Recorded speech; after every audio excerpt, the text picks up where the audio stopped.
Magandang oras mga kababayan, mga ka-Golden Boy. Nako, ito na yata yung the day of the reckoning na tinatawag nila. Dahil ang co-accused ni Marcoleta ay tikuka na rin eh. Naroon na rin, kulong na sa Quezon City, New Quezon City Jail. Kulong na rin si Mike Defensor at yung si Espirito. Parihong nagbigay kay Marcoleta ng 75 million pesos as a bribe, di ba? Matatawag yun na bribe eh. Bakit ka naman magbigay ng 75 million kung wala kang gustong makuha sa gobyerno? At ang pagkakamali ni Marcoleta, hindi niya nilagay sa kanyang statement sa Comelec na mayroon siyang natanggap na ganung kalaki na pera. Kasi kung hindi mo yun nilalagay, hindi mo ipapakita yun, ibig sabihin, tinatago mo yun, nilagay mo sa bulsa mo. Kaya yun ay plunder. At sa batas, bawal ang ganun na tumanggap tayo ng malalaking pera. Kahit ginamit mo yun sa kabutihan, plunder pa rin yan. Kaya walang lusot si Marcoleta eh.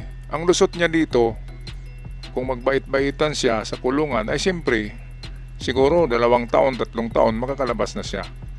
Baka mauna pa siya kay Jinggoy eh, saka kay Bong Revilla. Si Bong Revilla ay ang bait-bait eh. Pag sabi na ikulong ka na, kulong siya. Wala siyang no regrets si Bong Revilla. No excuses, wala siyang sinasabi, tahimik lang. Kaya madaling makalabas si Bong Revilla eh. Si Jinggoy naman ay parang ganun din, sanay na kasi yan sa kulungan. Si Marcoleta ay dapat gayahin niya yung dalawa. Huwag siyang mag-ingay sa kulungan para mabilis siyang makalaya. The cowboy always live the other day or another day. Ngayon itong dalawang kakuntsaba niya, si Defensor at Espirito, ay kulong na rin sa New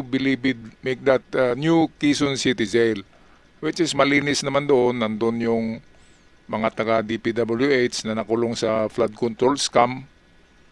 Kaya masaya, marami, the more the merrier. Nandun sila, kita-kits lang, di ba? Mga kababayan, ganun talaga. Make that birds with the same feather will flock together. Yan yung kasabihan eh, na ang mga ibong pari-parihong kulay o pari-parihong klase ay nagkumpul-kumpulan, nagsama-sama yan, flock together. Ang mga ibon na magkawangis, di ba? Mga kababayan. Kaya ito, meron tayong hiram na video courtesy ng GMA Integrated News atin panuurin. Ikinulong na sa New Quezon City Jail ang mga kapwa-akusado ni Senador Rodante Marcoleta na sina dating Congressman Mike Defensor at negosyanteng si Joseph Espiritu. Kaugnay pa rin niya ang hinaharap nilang kasong plunder. Live mula doon, nakatutok si Rafi Sima. Rafi? Pag-alas 4 may pumasok dito sa New Quezon City Jail sa Payatas sina dating Congressman Mike Defensor at ang negosyanteng si Joseph Espiritu. Kasama nilang dumating dito sa kanilang coaster van ng PNP ang kanilang mga abogado. Nakangiti pero taas kamao si dating Congressman Mike Defensor pagpasok nito sa compound ng New Quezon City Jail. Kasama niya sa coaster van ng PNP ang negosyanteng si Joseph Espiritu. Senyas pa ni Defensor, hindi siya makakapagsalita sa media. Mabilis na ipinasok ng mga kawani ng Bureau of Jail Management and Penology ang coaster van sa kaya mga akusado at ilan nilang abogado. Halos 2 oras din sa compound ang mga abogado. Tumanggi magbigay ng panayam sa harap ng kamera ang anak ni Defensor at kanya ring abogadong si Micaela Mikey Defensor. Pero maayos naman anya ang lagay ng kanyang ama sa kulungan at itinuturing na normal na person deprived of liberty o PDL. Wala na raw sila magagawa sa nangyari sa ama at haharapin na lang ang kaso sa korte. Ayon sa tagapagsalita ng BGMP, maayos naman ang lagay ng 2 bagong pasok na akusado sa New Quezon City Jail.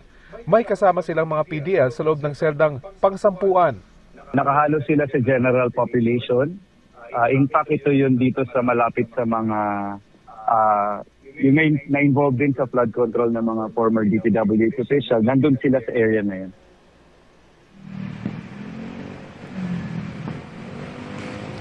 Ayon sa BGMP, Mel ay sumasailalim o sasailalim sa medical examination itong si Defensor at Espiritu base na rin sa protocol ng BGMP.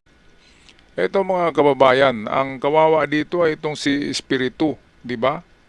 Hindi naman to bumabatikos masyado sa gobyerno, itong si Espiritu. Palagay ko nagpipinance lang siya kasi siya yung mayaman eh. Kapag may mga movement na katulad niyang mga nagrarally dyan, ay isa dyan si Espiritu ang gumagastos. And of course, ang kapalit niyan ay siyempre sa kanyang negosyo, di ba? Mabigyan siya ng kung anumang mga kontrata o anumang mga pwede niyang ibenta sa gobyerno. Yun ang mga kapalit niyan eh. Dahil bakit ka magbigay ng 75 million? 'Di ba? Kung wala kang gustong makuha sa gobyerno o wala kang gustong makuha na tulong galing kay Marcoleta kasi isang senador si Marcoleta, malaki ang may tulong niyan sa mga negosyante. Kaya ang batas ay batas sa Sandigan Bayan ay kakasuhan ka talaga ng plunder kung tumatanggap ka sa mga private individuals ng mga pera na hindi mo kinaklaro o pinapakita lalo na sa COMELEC nung eleksyon. At yan ay plunder at ang plunder ay non-bailable mga kababayan. Pero kung mabait ka sa kulungan katulad ni Ramon Rebella ay madali kang makakalabas, mga 3 to 5 years makakalabas ka na dyan. Kaya sinayang ni Espiritu eh. Ang buhay mayaman niya, makulong siya eh. Masama siya dito sa mga sabi nga, tell me who your friends are and I tell you who you are. Yun ang sabi ng lula ko. Kung sino yung mga kaibigan mo, ay ganun ka na rin. Dahil magkasama kayo eh. Kaya kawawa tong Espiritu. Dito naman tayo kay Depensor. Ewan ko ba kung anong pumasok sa isip ni Depensor eh. Bakit ba galit na galit siya kay PBBM? At tinitira niya talaga, gumagawa pa ng script na 18 Malita Boys. Diba? Na klarong-klaro naman na gawa-gawa lang. Ang gusto kong makulong yung mga 18 Malita Boys eh.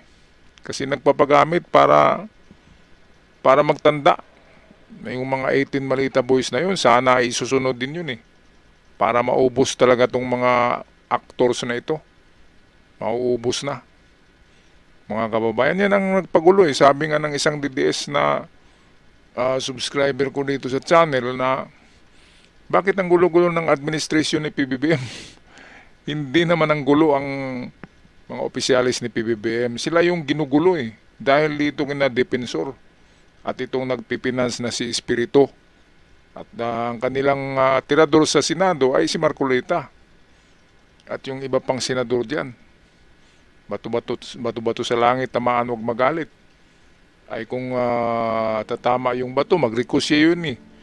Pwedeng tamaan tayo niyan, mga kababayan. Kaya anong masabi nyo dito, ito na ba'y the day of the reckoning? Sabi ng iba ay sunod-sunod na eh. Mayroon ng domino effect.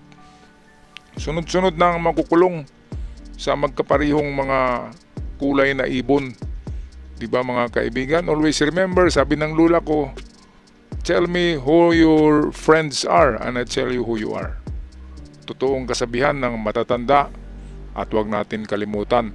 Ako'y magpapaalam na mga kababayan, mga kagulin boy, pag-comment na lang sa ating comment section tungkol dito sa ating tinatalakay na mga nakulong na mga sikat sa social media dahil sa mga scriptwriters at directors eh. Yung sa Senado na barilan, kasama din ng mga ito. Doon sa rally sa Shrine, kamakailan, sila pa rin yun. Sa Malita Boys, sila pa rin yun. Grabe, parang pinapaikot nila ang gobyerno eh.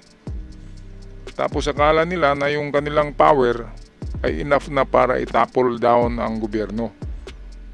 Doon nagkamali. Hindi nila na-estimate eh. They are underestimating the government of PBBM. Hindi naman ako bilib kay PBBM, bumilib lang ako dahil sino ba namang pagpipilian natin ngayon, di ba? Mabuti na lang kay PBBM kaysa sabihin natin si Robin Padilla ang maging presidente. Ay doon ba kayo bubuto kay Robin Padilla, di ba? Anong gagawin ni Robin Padilla? Parang ganun yun ang comparison eh. Habang walang talagang pwedeng tatayo na presidente ng Pilipinas na magaling, ay para sa akin okay na rin tong si PBBM. Pero kung meron man mas magaling pa at hindi kurakot, ayun na yun yung pinakamaganda. Sabi nga ni PBBM, bakit ko ibulgar yung flood control scam na yan kung kasama ako dyan? Di ba? Ano lang yan eh, yung logic lang yan. Sabi nga ni PBBM, kung racket ko yan, bakit ko sisirain ng racket ko? Di ba, mga kababayan? Kaya pag-i-comment na lang sa ating comment section. Hindi matatapos tong ating discussion dito eh. Hanggang sa muli, paalam at maraming salamat sa lahat.